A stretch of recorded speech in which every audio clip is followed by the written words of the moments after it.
Again, practice, practice, practice. Find people to give you feedback, and the more you do it, the more it gets into your system. It's like learning how to walk. You don't walk immediately. You have to keep doing it over and over again, and suddenly you start running. So it's really about practicing, rehearsing, and then go for it.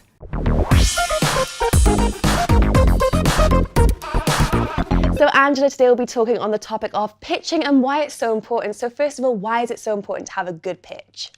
Well, there's actually two big reasons, I would say. Now, in today's world, everyone is very busy. So everything is trying to scream for attention all the time. So people don't have a lot of attention span. So everything that you want to convey to other people, it has to be snappy and quick. So that's the first reason why it has to be a pitch that conveys a relevant message to the people and moves them to action. And the other thing for a pitch, especially if you're a startup, it's really because you spend so much time, effort, and energy in order to prepare for a product, develop it, do your research, and some people pour their whole lives into it, including their money. So they invest a lot in the product development. But if you're not able to convey the message at the moment that it matters the most, which I call the moment of truth usually, when you stand in front of the investor, the partner, whoever you want to get on board in order to help you further, then your idea will not make it, and also not make the impact that it is supposed to make. So a pitch is actually equally important compared to the product itself. And not a lot of people realize that. So those are, I would say, the two main reasons. And you're absolutely right that you can have a great product, but you need an even greater pitch for people to know about it. So what makes an ultimate pitch? That's an interesting question because I see it in two ways again. One is the pitch itself, let's say, what people normally call a pitch. That's the first, let's say, 3-5 minutes into the story. That message has to be clear, relevant, memorable, and actionable. Those are the elements of the pitch. It's the first, I would say, the first portion of what people call the pitch. But the real ultimate pitch, I would say, has more elements to it. Because after the pitch, what happens?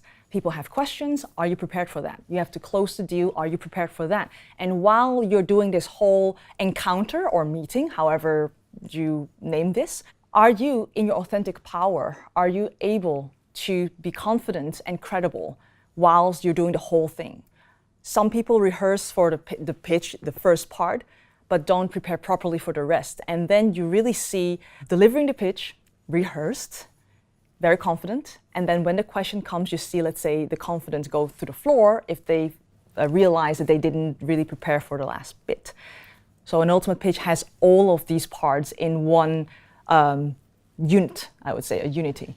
And it's not as easy as it sounds to make a great pitch. So what are some of the most common errors that people do make when providing a pitch to people? The most common mistake, I would say, links a little bit to what I said before, is that they don't do enough preparation.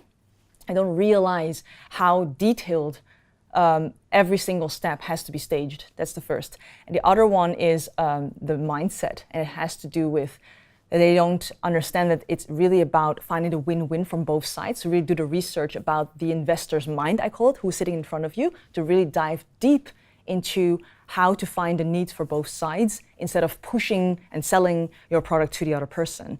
And I will say finally, there are more mistakes, but another thing that I see a lot is that people don't tap into the human side of the story, or only tap into the human side of the story.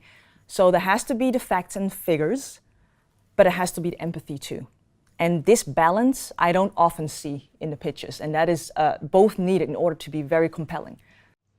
And sometimes you see people that do all the things right, but then when they actually get to the pitch, their nerves just take over and they do get the better of them. So for people that are really overcoming their nerves, what's the best thing they can do to overcome that?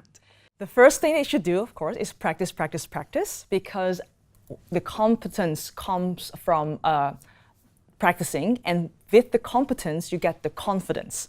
So that's definitely the first thing you have to do, is really practice. The other thing is to really get excited. I call get excited because fear and when you're nervous, it's the same signals as actually when you're excited, but your brain interprets in a different way.